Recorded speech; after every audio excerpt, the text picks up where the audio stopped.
За, байнгын хорооны дарга эрхэм гишүүдийн энэ өдрийн амар амгалан айлтгая. Байнгын хорооны хурлын эртний цагийг яг нарийн мэдээгүй жоохон хүлээлгчтэй уучлаарай. Гайгүй дээ.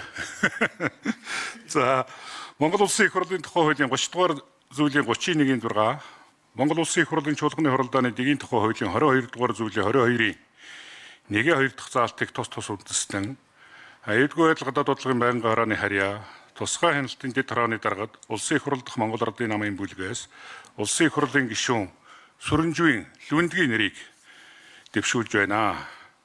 За, Сүрэнживийн Лүндэг 1982 онд Улаанбаатар хотод төрсөн ам бүл 6 эхнэр 4 хүүхдийн хамт амьдардаг.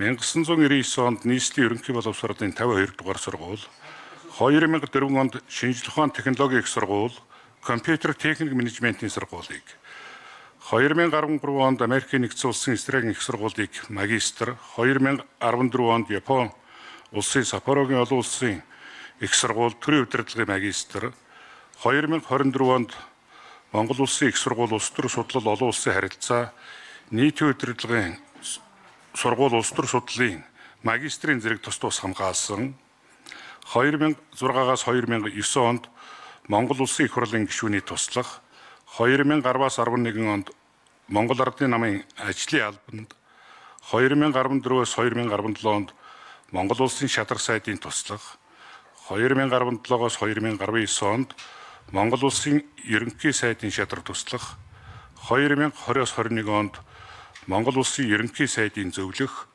2021-ээс 2024 онд Монгол Улсын ерөнхийлөгчийн ахлах зөвлөх, 2024 оноос Улсын их хурлын гишүүнээр сонгогдсон ажиллаж байна. Улсын их хурл засгийн газарт ажилласан байдал, мэдлэг, чадвар, туршлагыг нь харгалзан Сүрэнживийн Лүндгийг Улсын их хурлын аюулгүй байдал гадаад бодлогын байнгын хорооны харьяа тусгай хяналтын дэд хорооны даргад нэрийг нь дэвшүүлж байна. За, анхаарлаа хандуулсанд баярлалаа.